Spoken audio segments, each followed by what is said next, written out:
Hey guys, Watch25 here playing KSP once again. Today, we'll be launching another iteration of the A4 or the V2, whatever you want to call it. Now, let's get her off the ground. Oh, she's off. Actually, we'll flip around like so. And then roll. So, of course, this version of the A4 V2 is called the A-4B. It was kind of a prototype for the A9, which was a longer distance version and a manned version. Basically, a manned missile. So imagine the Oka, except a lot more long range. And so, this thing had a test flight once where it took off from Pinamunda. Once its fuel was depleted, it glided back. However, I'm not sure, but it might have been equipped with landing gear. But even if it was, it didn't make much difference because one of the wings broke off. However, the test was still considered a success. Hold on, actually. Wait, done. Yeah, that's just a thing you have to do. To transfer the fuel forwards to keep the center of lift behind the center of mass. Just to be sure, infinite electricity and ignore mass temperature. So of course, the real one could have ablative material there. However, of course, a heat shield of some kind, whereas we don't. Seriously, procedural for the people who make procedural parts, please. Oh, good God, yeah, we're throttle down, throttle her up. Oh yeah, of course that the de-setter, unsetter, whatever you want to call it, our transfer operation. So we'll restart transferring fuel forward to the nose tanks. Of course, the whole point of this is it would still only have the range of kind of a proper V2, or it would follow the same trajectory, except as it was re-entering, it would use the wings kind of almost like the Silbervogel. It would skip along. Oh great, we're going to leave the atmo, aren't we? Yep. And oh good God. Oof. Okay then, I'll call engine cutoff.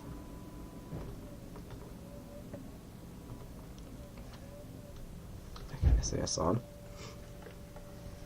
So we're going to leave the atmo in 30 or so seconds, and then once we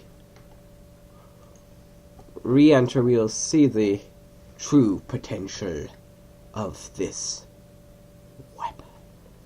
However, we're going to do something the V2 would basically never have done. That's flip around and burn. Just a gentle engine burn. Yes, we really are doing this. Of course, the point to throttle up.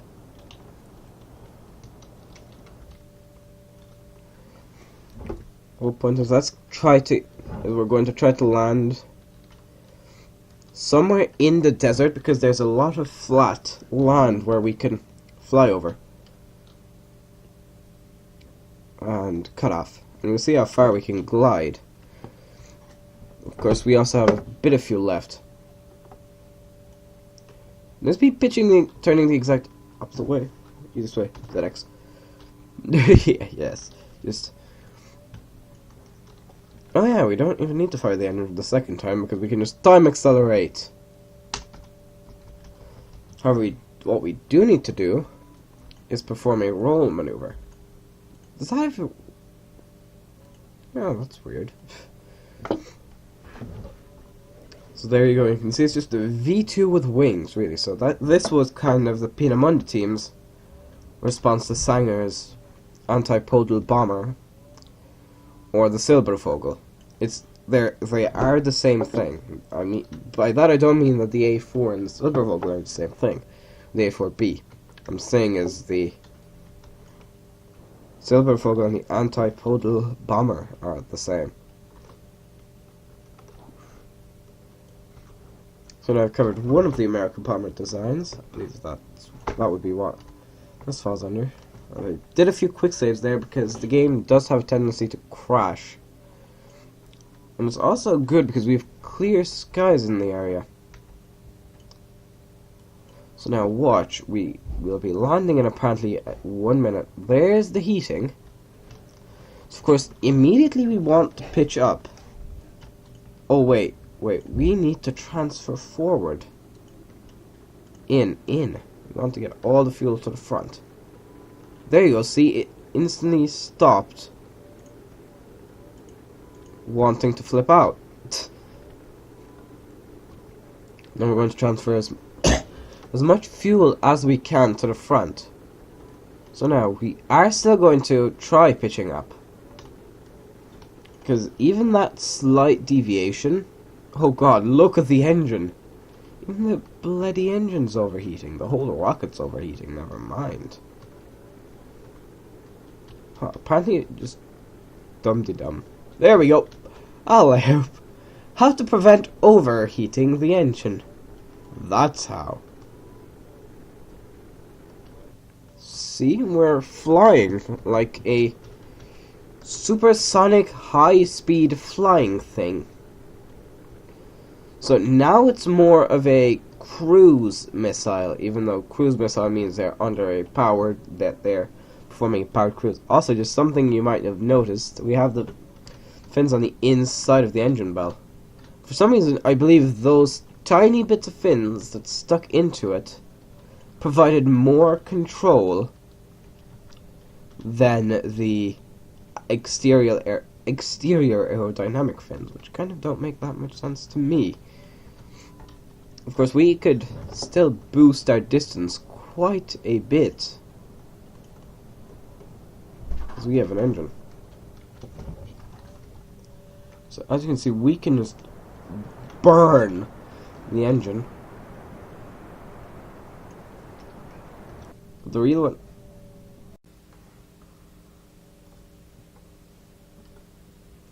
Okay guys, as I said, game tends to crash a lot. Oh good god, yes.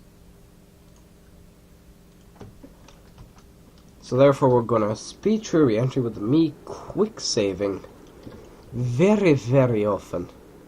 Oh! Box.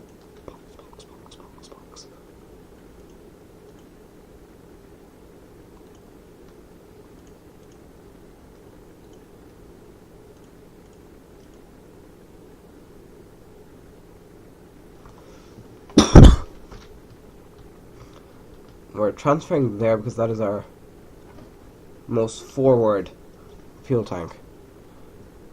And now rotate. There you can see... Oh yes, quick save again. I'm learning to quick save a lot. Yeah,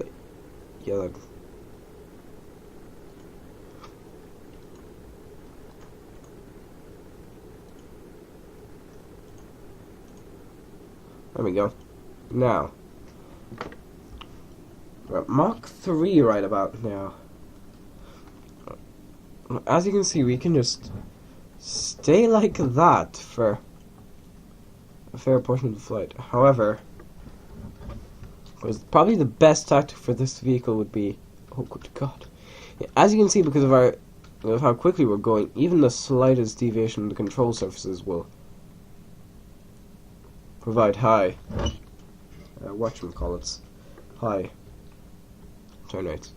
So now we're going to come screaming in from the clouds. And of course we want to remain supersonic through the descent. Yep. Okay guys, just experienced another game crash. So, where is it? Load save.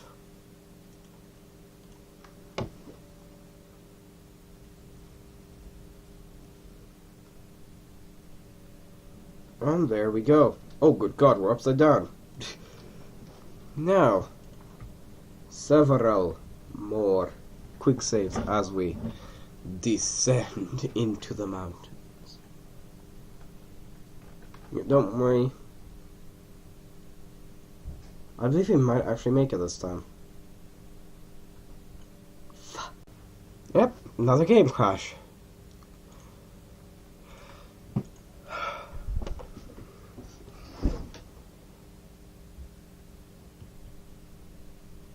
However, we will definitely crash this time. There we go. Funny. So now, that was the A-4B. I'm Bot1925. Goodbye.